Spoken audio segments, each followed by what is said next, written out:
I usually have a praying mantis that's sometimes sitting on my microphone. I was thinking that since we're talking about our kids, though, I could get one of my kids down here to sit on the microphone. I think the 18-year-old should. That yeah. works. Yes. All right. That works. I like it. You can just edit that in post, though, right? Yeah. Totally.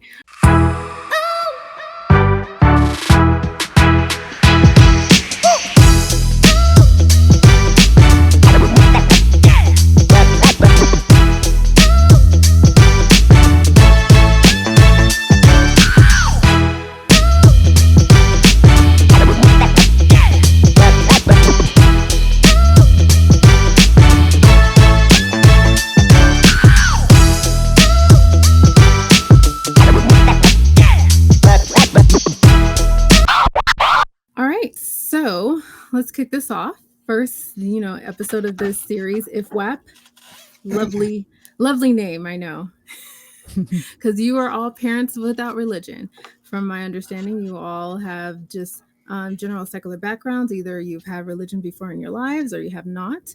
But you are all, of course, parents with children of varying ages. So, Laura, if you don't mind, what age range of children or child do you have? So I have 5 kids, and they range from 11 to 18. Wow. Okay. Justin? Yeah.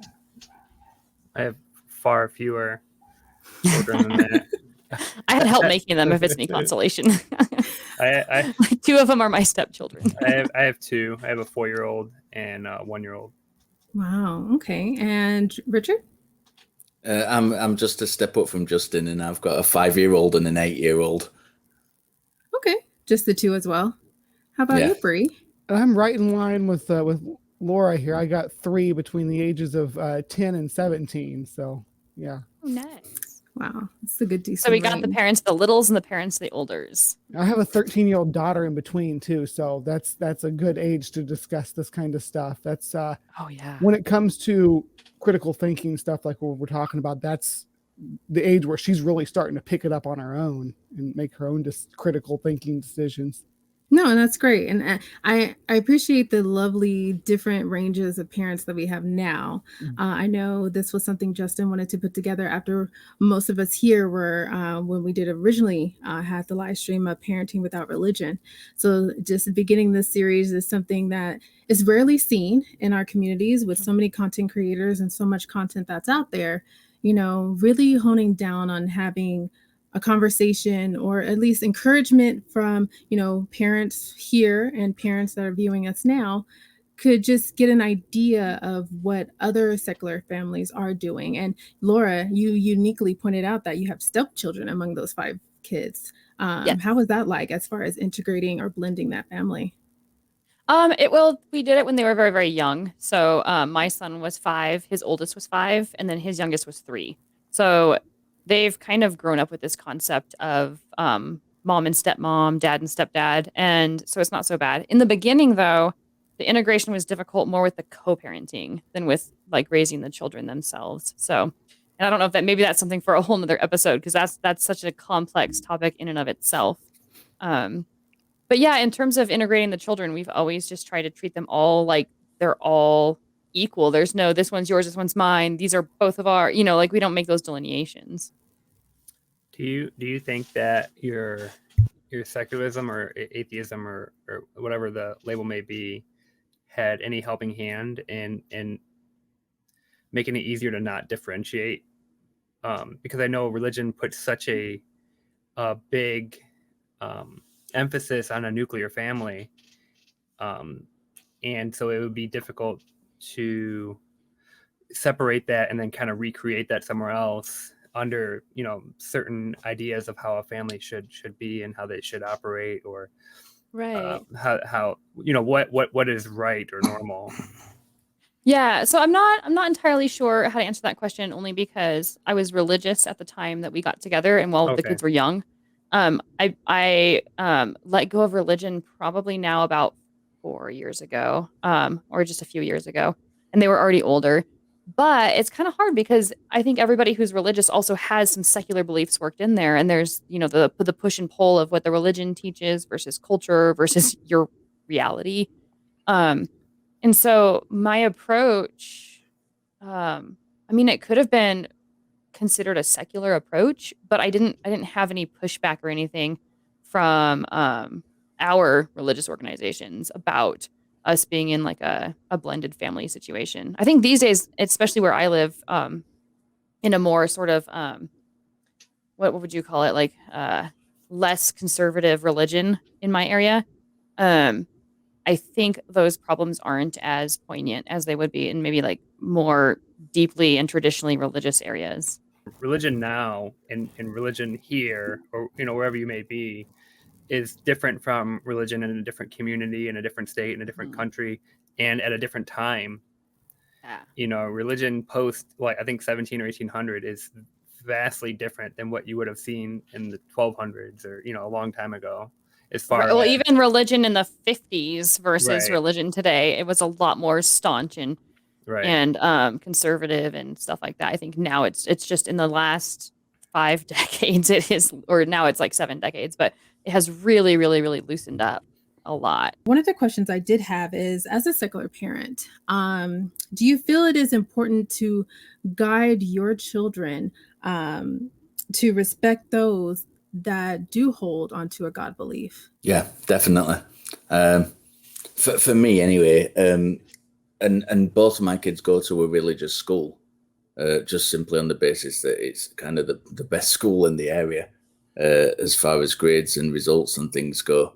So we've got them a Catholic school at the minute, and they're in the same school and not in the same year group because of their ages.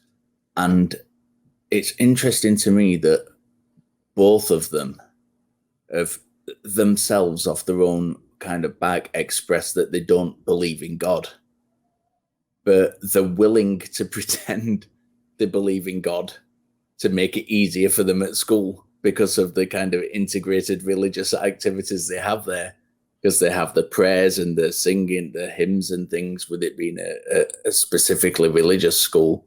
And they have both individually come up to me and said, we're going to just pretend that we believe in God just to make our lives easier. It's like a very advanced, like, emotional thing, emotional intelligence to show for a child of like, we're going to make this like kind of deep decision to go along with this for our futures and for our well-being at school. And they're so young too that they would say, you know what, because these other people believe it, and I don't, like, it's kind of like the believing in Santa Claus thing. You don't want to tell the other kids when somebody tells you that Santa Claus isn't real. When you find out, you don't tell the other kids. It's like children have a stronger emotional connection to each other, not hurting each other's feelings. It's kind of sweet, actually. I was going to say it's interesting as well because my oldest son, my son, who's the oldest child, actually he doesn't believe in Santa Claus anymore, but my youngest does. So she's still got this belief in Santa Claus, but she doesn't have this belief in God, which is it's like a really strange kind of situation to be in. That's interesting. And that might change over time too. Like, I know that my kids have gone in and out of, like, my daughter, for example, was like, at certain points when she was way younger, she was like, I don't know, I think there probably is a God, just not like the stuff that we were taught like in Sunday school, right? Like, she was more into this natural God belief of there might be this sort of bigger thing out there than us. And that sort of faded as she got older. But it was interesting to see her come into that thought process and then out of that thought process. So I think honestly, like, it's very cool that you're raising your kids to be so flexible, because they could and probably will move sort of like in and out, like of playing with those beliefs. Laura, do any of your children still go to church? So my stepsons, their mom is Christian and she takes them to church. Yeah. Okay. And they've shown like sort of mild belief in the past. I think right now they're settled on the I don't know and I don't care. Like, like it's not a very pressing question to answer for them in their lives right now. Yeah. So they're just sort of like, you guys have your beliefs, she has her beliefs, and we don't really care. Yeah. That's kind of a typical teenager then, right? Yeah. Not real interested in the things that the adults debate about. My kids generally they express an indifference towards things too. They like to they're all in the, you know, but like I said, between 10 and 17, so they're all at this age where they're trying to sort things out. There's things about the world that they're trying to sort out themselves. They're not they don't want my input. They want to figure something out on their own, and it's endearing, but it can be frustrating sometimes to get them, try to keep them on the right track. That plays like exactly into our topic for tonight about like kids and skepticism. Is that is the age where you can really start to have some of those harder conversations with them and get like more nuanced and like, well, what do you think about this? Well, why? Well, where did you hear that? Right. And it's really fun because at that preteen to teen stage, they're very intelligent. Right. So to give them that option to have their voice, like it's really cool to kind of hear how Make they come them to their ask themselves questions. Yes. Yeah. Yeah. It's really neat. So my question is to kind of get a better picture of the situation, and you've kind of already given away one of the answers, but is the other parent of the children, what is their religious beliefs? My wife she believes in God, but we almost never talk about it. It's not a thing. We don't go to church. It's just not important. She's very, very pragmatic and generally only cares about things that directly affect her life. So there's not a whole lot of discussion about, you know, philosophy and science and religion and stuff. It's more like, hey, what are we doing for dinner? Right. Like there's a God out there. Sure, I believe in them, but I'm not wrapped up in the dogma or the tradition or the Bible. Right. And so whatever that, and so in my case, even though we don't have the same beliefs, it's not an important difference in our family dynamic. My wife has always been kind of she's a bit agnostic, so in much like what we were saying about with the teenagers, it's just never really a big part of her life. I make it part of my life. I enjoy discussing about it, but if she doesn't, and we don't really talk about it too much, and there's just a level of agnosticism that I can respect there. Yeah, my wife was religious for the most part of our marriage, and it's only been the last couple of years that she's kind of come out of that on her own, despite kind of my lifelong kind of, I've always gone out into, even like 25 years ago, longer, 26, from my early teens, gone out into the community and spoken to people about the beliefs and what they believe and why. So I was doing that when I met my wife, and she was religious at the time. So for the most part, we didn't have those conversations. And when they did come up, there were kind of a little bit of contention there. So we didn't go too much into it. It's funny, despite the vast majority of our relationship, her being religious, she's only just come out of that herself from when she started studying psychology. So it's like, I think she's had those doubts, but she's never like wanted to explore them. But doing her own kind of the research, like academically, that's opened up her own mind, and she still doesn't talk about it. We still don't tend to talk about it, but she's much more open now, and it seems to coincide. Like earlier, I said that my children have expressed that they don't believe in God, and that seems to have come. That openness to express that seems to have come along in kind of as a parallel to my wife deconstructing her own belief. Whether there's any kind of causation there, or whether it's just happens to be a coincidence that it's happened at the same time, I don't know. But it's really interesting to have watched it unfold. I would guess that the openness comes with a confidence in her own belief and justifications for those beliefs.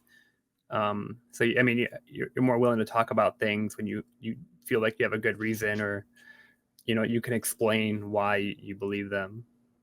Also, when you feel like you're going to be supported. It's like when you have someone like yourself, Richard, who doesn't believe, but you're not going to judge her for it or argue with her or try to like manipulate or talk her out of it. It allows her to have the space to kind of come to her own conclusions. And that makes it a lot easier to have the conversation and not feel like, yeah. The only time we kind of had any contention was, I said she'd always been religious since I met her, but she'd kind of gone through phases of different religious organizations, and she joined the Mormons. And from the outset, that was something I was vocal about. Not, Mm. you know, I didn't really want to say I'd I'm support her doing it. sorry. I'm but I sorry that the didn't want- Mormons somehow made it over there. I can't even imagine. All That'd those be- boats and airplanes. Oh my goodness. I was gonna bring that up here when after they finished, everybody got a chance to answer this question. Is that how do you guys? I live in the Midwest. I live in the Bible Belt, so there's a heavy influence in not just in the schools, but in the towns and stuff in general, in anything that's social. So my kids often, when they were little, would get invited to church with other religious people, and there was this weighing out of what kind of ideas that this church teaches, and how do I differentiate that, and how do I explain to my kids, like, I can't let you go to this church where they're teaching dangerous, mostly like stuff like really heavy Southern Baptist style hate speech stuff. And I was like, how do you differentiate and tell a kid this is why these people believe this interpretation of the book, and these people believe that interpretation of the book, and these ideas are dangerous, but these ones we're gonna pass on. It's how Can't you sort of differentiate that out, like, away from religion? Say, like, it's not about their religion and their beliefs, it's about, like, their social approach and how they're treating people. Like, this particular church, they might be, say, anti-LGBTQ, right? Mhm. And we don't want to kind of subject you guys to that sort of negative hate speech. So it has nothing to do with the beliefs of the religion. It has more to do with the social structure and social atmosphere of the church itself, like the people that go to it. That's kind of what I think. Is it doesn't even have to be about the religion at all. It could be about the individual's behavior and why that behavior is bad or dangerous. I like that. Yeah, that's a good approach. My best friend's gay, and she's like, my kids have grown up with her as just like, oh, it's anti. Snort. It's anti and anti, and like it's never even kind of registered with them that that's not normal. So we've never had that difficult kind of, not yet anyway, at least maybe when they're older, but we've not had that difficult conversation to have where we're having to try and differentiate between different things, because they've always just believed it to be normal. So based on what Richard is saying, what are your guys' thoughts on, like, how often you just let kids come to their own conclusions? Like, you provide a good example, you do the best you can, and then you let them, like, you don't have to say, well, that person is bad. You let them kind of determine it themselves. Like, what are your guys' thoughts on that? Yeah, that's what I was talking about, my daughter being about 13. I think that's about the age where I go a little bit more hands off and kind of let them explore and find their own path from there. And just, if they have questions, come to me, but I'm not going to just tell you how the world is anymore. I'm going to let you find out. My one kid, my son, he's not even 2, so he's like stuffing toys down the toilet and He needs a lot of direction. eating toothpaste and stuff like that. He needs a lot of help. And my 4-year-old, she's at a stage where she mixes like reality and imagination together interchangeably, and she knows which one's real and which one's not, but she doesn't ever communicate that. So she'll start a conversation with something about real life of, hey, the dog did this, or I did this, or I was watching this show. And then she goes off into like some imaginary realm of a scenario that plays out in her head. And the switch just isn't there. Like, there's no separation. And when you say that's not possible, she's like, well, duh, it's imagination. So she knows that it didn't actually happen, but she's not communicating that, like, transition. Right. There's no cues that there's a transition. So when you like sit down and talk to her, like, she's really intelligent and she can figure out what makes sense and what doesn't, and can kind of like reason her way through things. But her imagination is so wild. I think it's hard to like tell her what to believe and what not to believe at this point. It's an interesting point you raised, actually, because, and it's something I was going to talk about at some point during the show, but now's a really good time to do it. We're talking, and the theme of this show is skepticism, and we talk about introducing skepticism and applying skepticism, and as I said, me and Laura do this a lot. We do it on a weekly basis on our podcast, and what we tend to forget is that when you've got kids of Justin's age at the lower end of the scale, we are their skepticism, because these kids come into the world with everything being open and possible in front of them.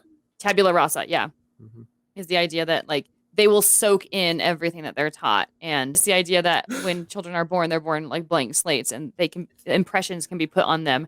We are like they're gods and the masters of their entire reality, right? So everything we say is true, No pressure, and everything then. we do is perfect. Yeah. I know, no pressure Don't- whatsoever. So one No. of the things that I wanted to bring up, I watched this video.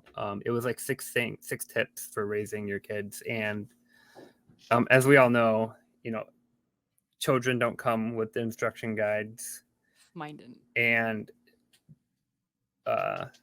being an atheist that also doesn't come with an instruction guide, or being LGBTQ, like there's all these different things that you're navigating at the same time. So there's no right way to do it. But this video I watched, it was 6 tips, and it was do not indoctrinate, which I think most of us would agree with that. So basically, don't tell them what to think. Now most people would follow that up with tell them how to think. Yeah. But maybe that's not even necessarily the right thing either, because we're trying to give them our version of skepticism, which may not be the best version, or our version, whatever it may be. And then the other one was question everything, which even the parent, question even the parent, or especially the parent, because you don't want anybody to get accustomed to automatically trusting the person that they believe is the source of like knowledge, which is generally the parent. And then it gets into teach mythology. Yeah. I like this. I like this list. So teach mythology because it helps navigate some of the reoccurring themes and ideas in religious claims and assertions that have so many parallels with other mythologies around the world. So if they have a base understanding of what has risen in different cultures at different times, they're less likely to believe that any one person claiming one thing is special or to their religion or their claims. So and mythology is fun. right. Oh, Yeah. it's so much fun. My kids love that. Yeah. The other 3 real quick is just allow them to explore. So if they want to go to church, let them to go to church. Just whatever they want to do. Compassion for nature. So these ones, this one might just be like what this particular person wanted. They want compassion for nature, just generally we're animals, other people are animals, dogs are animals, blah blah blah. Just have some compassion for all life. And then the last one was teach them science. I mean, we kind of emphasize that you can still believe in science and be religious to some degree, or you can still believe in, accept evolution and still be religious, but to avoid the pitfalls of logic and reason, knowing how to apply those appropriately may be the best defense against inadvertently being indoctrinated in applying them inappropriately. Teach them how to apply science rather than just teach them science, because teaching them science in just a black and white way can be as indoctrinating. And you can teach somebody science without teaching them the methods of science, and they can come away from that with a dogmatic view of it. That is the truth, and that of course is not the scientific method. So go further than just teaching them science, teaching them that science is right. Teach them how to apply science. I think would be something to expand on there. Teach them and how how- other people would too. Yeah, teach them how everybody applies science. Teach them how science works, and not just expanding on not just teaching them the science, that what we understand of science, but how we come to those conclusions.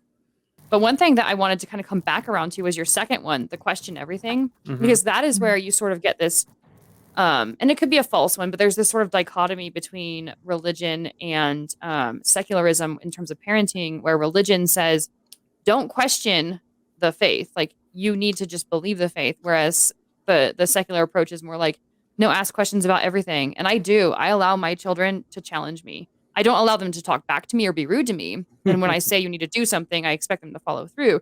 But if they're like, hey, why do we have to do this? Or why do we do that? Or why is this that? Like, why are our chores structured the way they are? Well, let's talk about it. And what do you want to do to change it? Right? What are you proposing?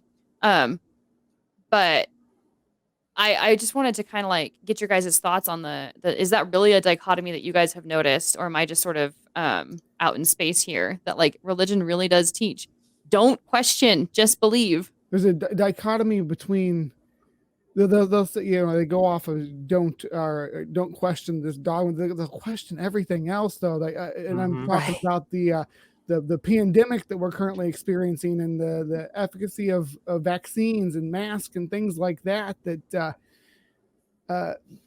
Kids need to be taught how to critically analyze those situations too. It almost does become like a dogmatic religious position to say, yes, we should question this, but not our holy text. There's a difference, and this is where skepticism, or people who talk about questioning, falls apart. There's a difference between skepticism and what is cynicism, or I was gonna bring that up. Yeah. Just kind of never having a proper regard for experts and properly done science and stuff.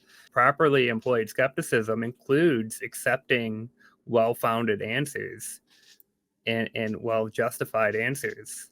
It doesn't just mean to just don't believe anyone ever on anything, because then you're just left with your own beliefs that you've come with on your own, and then you seek out people that are giving you the answers that you already want.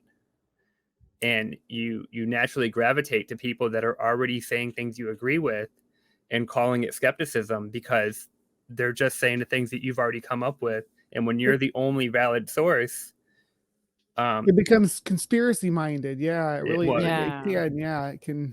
It's very problematic. So from your guys' perspective, how do you avoid turning your skeptical and atheist and secular beliefs, preventing them from becoming dogmatic with your children? I actually struggled with that when when my oldest child was young. I would tell him, this is true, that's not true. And the thing that comes to mind is he had a science teacher they were talking about lizards walking on water, and she said the lizards are the only things that walk on water besides Jesus. And he came home and told me that, and I was less than friendly towards the idea of Jesus walking on water, and called it out, and I struggled with that. I mean, that's just an example, but throughout because I'm growing as a parent the whole time he's growing as my child.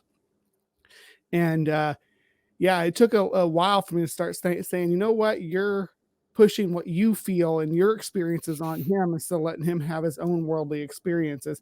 And hopefully I caught myself and checked myself early enough that I didn't do any kind of psychological damage to his ability to critically assess other people's belief systems. But yeah, if that wasn't such a frustrating situation that like public school teachers, the school teachers are teaching this stuff, you can almost like look for the humor in it and like draw a picture of Jesus with lizard feet and just be like, oh, this how this works. Obviously, it's gonna make sense. So I have a question about that. That's probably a little bit too off topic, so you guys can shut me down if it's way too off topic. But with that kind of stuff, do you like discuss with your kids what you're doing and why? Like, do they see that sort of activism side, or do you just kind of do it behind closed doors?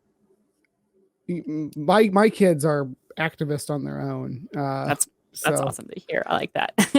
No, I'm just curious because some people like to shield their kids from all those problems, but I prefer like not to get them involved in it or spun up, but I think it's good for them to see like, hey, this is what your parent is standing up for, and this is what your parent is doing to change a situation that they think is wrong, and it kind of reinforces that if they see it wrong, that they can do the same thing.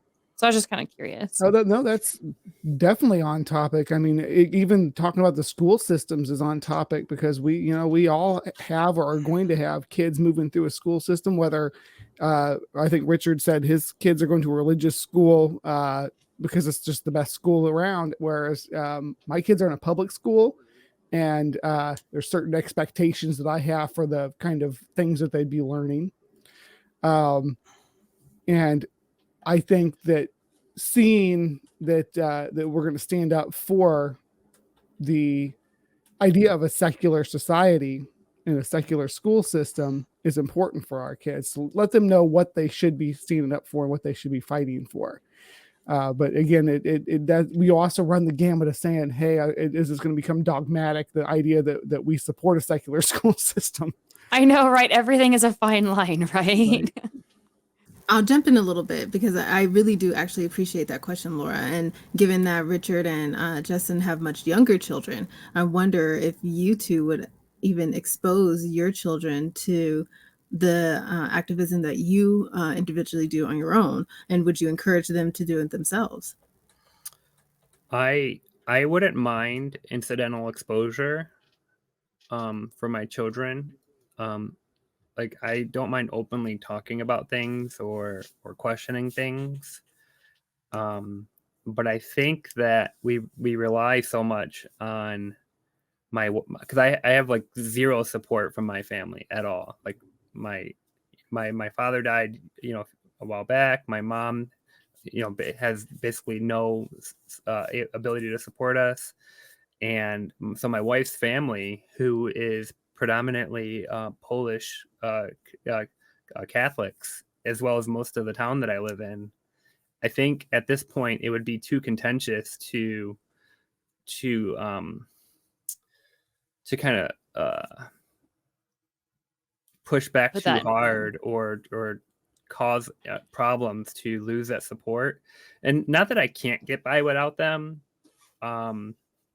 I just don't want to cause unnecessary problems for my kids and my wife, who themselves, I don't want them to get dragged into it because of me and create problems for them where they previously had none. And my kids are, too young to care, and it's not like they're going to stop watching them if they start, questioning things. But it's just gonna, for me personally, it might just cause more headache than it's worth. And that's, and that's a whole nother problem that over time, hopefully more activism and more faces of just regular humans doing regular things without believing can eventually eat away at that and make it more normal. But it's just not like a normal thing, especially in small towns, especially, I'm also in the Midwest, and it just, even the fact that you have to think about whether it's okay to do or not is a problem. But you got to pick your battles. Man, I think sometimes that, like, Richard and I are so fortunate for where we are, and we're on opposite ends of the, like, he's in England, I'm in Nevada, right? But we're so far removed from that sort of environment. Like, you guys are in sort of the Bible Belt, where it's in the public schools, it's permeating throughout the communities. And like, I have religious family members, but I don't have to struggle with if I expose my kids to different ideas. Is that something that's going to cause any sort of, and it has caused conflict here and there with individual family members, but it's never caused like a huge disruption. And so I really, like, I don't know, I kind of feel for you guys, and I feel bad that I can't empathize in the same way, because a lot of times I take for granted that you sometimes have to be really careful about what you tell your kids to say in public, or what you might, like what Richard was saying, where he's like, oh yeah, it's just easier for my kids to pretend to believe in God at school. Like, I take that completely for granted that's even a thing. Laura said pretty much what I was going to say. I feel so fortunate that I don't have to consider what kind of effect, and both my youngest isn't probably as aware, but they are both aware that I do this kind of stuff, that I do this activism stuff. you know, my oldest often asks, like tonight, because when I do this stuff, as I sleep downstairs just because it's easier, so I don't wake everybody up when I get up at 1 a.m. to kind of go on the streams. And my oldest says, "Oh, are you doing such and such? Are you doing one of your shows tonight?" So he's fully aware about it. He accepts it and just thinks it's normal. It's just what Dad does. Have any of you ever had like other parents or other older children like ask your kids what church they go to, or what are you doing after church on Sunday? Yeah, we get that. Oh yeah, occasionally.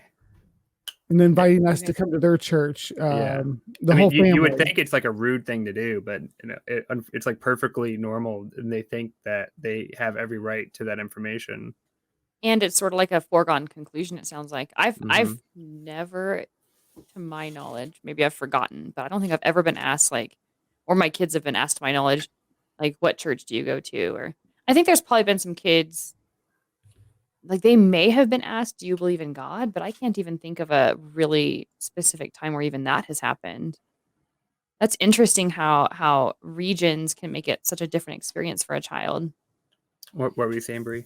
No, I live in. I did too, but my kids grew up in a small town too, and yeah, that was a common question that they'd get asked, or what church you go to, who do you go to church with. I remember getting asked those questions when I was a kid too, and when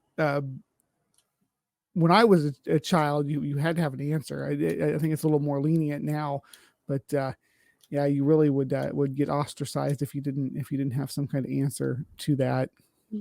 And to be fair, where I live and some you know, a lot of places are like this. It's not just church. Like there's other things that are very, very dogmatic. Like college football is one of them.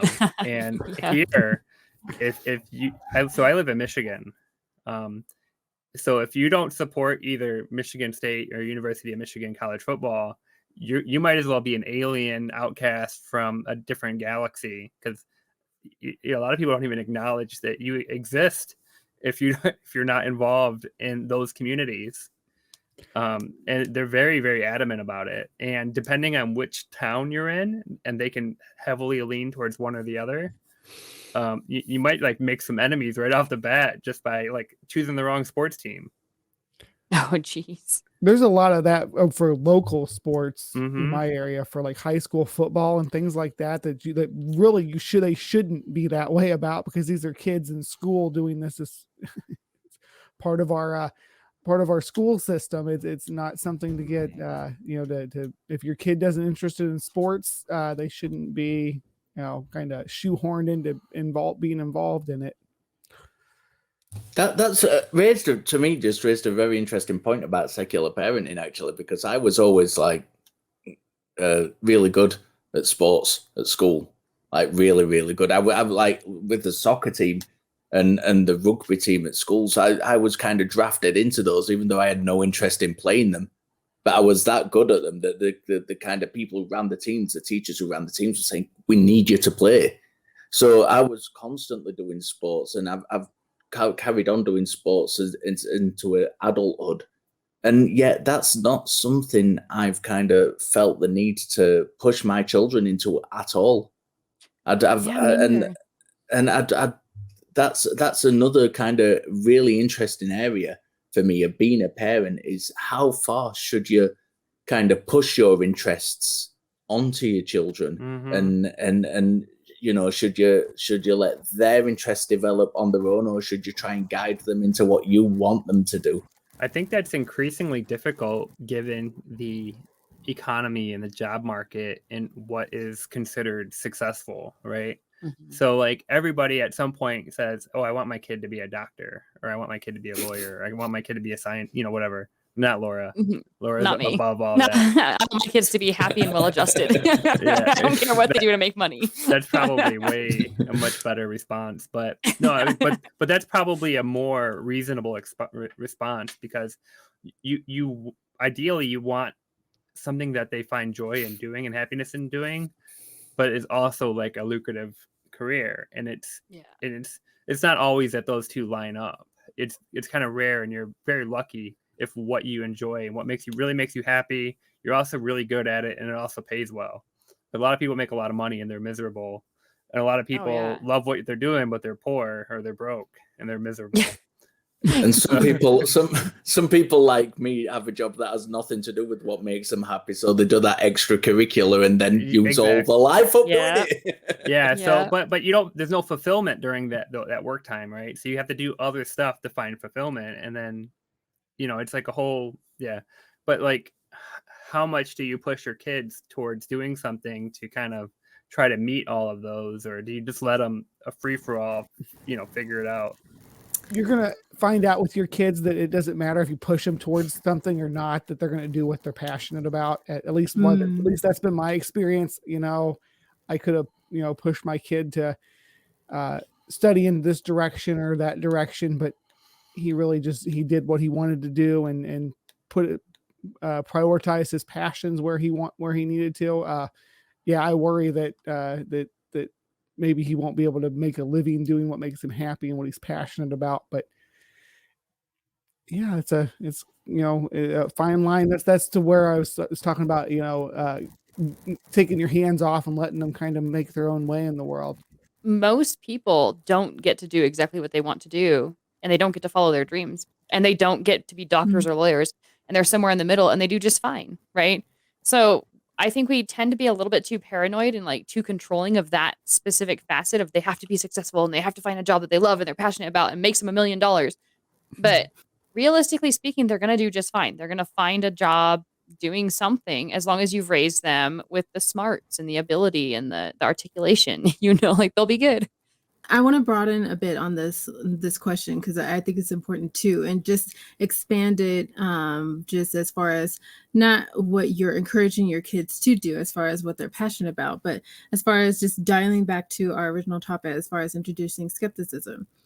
I won't paint everyone here a broad brush as all classifying each other as humanists, but should the practice of involving humanism or humanistic views should also be applied when you're also introducing skepticism, or should that just be a natural passion for them, or do you even care? I think that those are early on that I tried to teach humanism to my kids just by example. It's like at the age that Justin's kids are now is really when you get to expose them to what it means to be a humanist. They don't, and they're not saying that they knew, that my kids knew when they were that age that what a humanist was, but I was exemplifying humanism to them as best I could. Yeah, I was going to jump on the bandwagon and like full-heartedly agree with what Bree had to say. Like, spot on. I think that both can be taught sort of concurrently, and they can both be taught at various ages, but we do tend to naturally kind of teach that humanism or moral value system first, just sort of naturally based on their development. But I see them as such two different things. But I really like what Bree said, where it's almost like humanism is sort of the foundation of how you raise them, right? Yeah, this is a strange one for me because I don't actually identify as a humanist, but it has been suggested that I am one, regardless of whether I identify as one or not. I just kind of have this idea that you don't be shit to people. Don't be shit to people and don't take shit, and then you're pretty much all right. One of the points in that list was compassion for nature. And I think that is a way to describe humanism to some degree. And I agree that it's not built in, and it's not built into skepticism or atheism or anything like that. So it is something that you have to actively decide to kind of add in as an additional thing to kind of expose or to try to include in what you consider to be, like a worldview or things to teach your children. I don't particularly care if people have labels like that. It doesn't matter. But, we kind of take it for granted that within the communities that we tend to spend time in and people we talk to, that most secularists or atheists are humanists to some degree or share humanist values. But they're certainly not all like that. When we come across them, they're not comfortable in these circles, so they move on to something else. But there's definitely a lot of people that, you know, that are race realist or bioessentialists, or, you know, just whatever it may be. Even And- nihilist. Yeah, Mhm. and they're atheists. They're skeptics. You know, they would consider themselves skeptics, probably more than they would consider anybody that's a humanist a skeptic, right? Because they're questioning the social sciences. They're questioning psychology. They're questioning the DSM. They're questioning, you know, all this stuff and saying, you know, that's not hard science. It's not valid. I don't have to accept that. It's got some nefarious reason for believing in that. So those are things that people learn and some people gravitate to, and you have to actively decide to kind of teach or lead or, you know, expose people or your children to those ideas, and, you know, probably show them better than teach them that, you know, these ideas are harmful to people, and we don't want to harm people, especially if there's no good reason for it.